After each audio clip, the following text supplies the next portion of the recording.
Realize that Walt himself was the first voice of Mickey. Yep. Yeah. Did not know that. Yeah. Nice little history interesting lesson. things. I'm glad we get to claim him, right? Yeah, how about that? Yeah.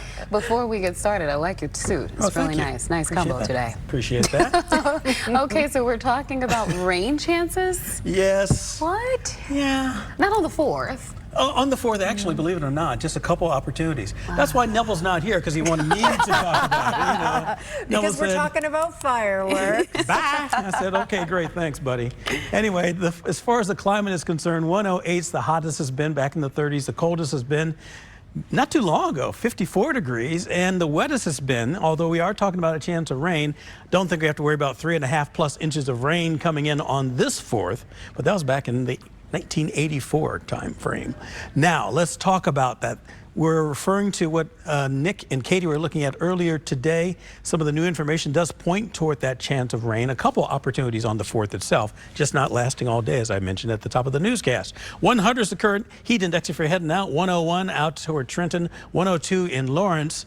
So the hourly planner, if you are heading out this evening, you'll still see the heat index very close to triple digits, not for much longer. As we get towards 7 o'clock, it dips below 98 degrees is what it's going to feel like. Then as we go after sundown, feeling like the middle 90s, morning temperatures will also finally find themselves back into the 70s, but for the evening, kind of steamy once again with that higher humidity that's moving in. You probably have a clue of that just because you do see the clouds that are out there, but they're just not raining on us yet. So this week will continue to be very warm, humid, breezy, that heat index of 100 to 105. Winds have come down a little bit, so not quite as gusty as they've been. On the 4th of July itself and also on Sunday as well, chances of thunderstorms that could be moving through.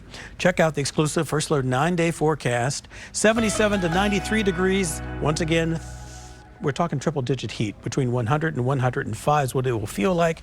There you see the temperatures rising to near 90 degrees by noon, into the 90s in the afternoon. South winds at 10 to 15 miles an hour. On Saturday, could see some rain in the morning. A break midday, another chance in the early afternoon, and then a break toward the evening hours before a third batch moves through, heading into Sunday morning. High temperature then 91, and then on Monday just shy of 90 degrees, and we'll talk about the rest of the 9-day forecast. But do want to let you know what you can expect tomorrow evening before I show you those rain chances. Columbia and of course Ghana in town for that, and it's a late evening, so it'll still be in the 90s, going to the 80s by the first half, second half middle 80s, and then about 82 degrees for the post-match celebrations. How about that next rain chance that we are referring to? Here it is, latest First Alert Future Scan. 7 in the morning on Saturday, there you see those rain showers, couple heavy downpours. Now by Saturday at 11 o'clock, still a chance of rain, mainly in the Northland, sweeping on through. Stopping at now 3 o'clock. Better chances, Odessa, Warrensburg, down towards Sedalia. A fourth chance, not as strong by 6, but those key hours when you're trying to set off the fireworks after sundown, right now it's looking clear before this round moves through pre-dawn. That's the one that's going to last into Sunday morning.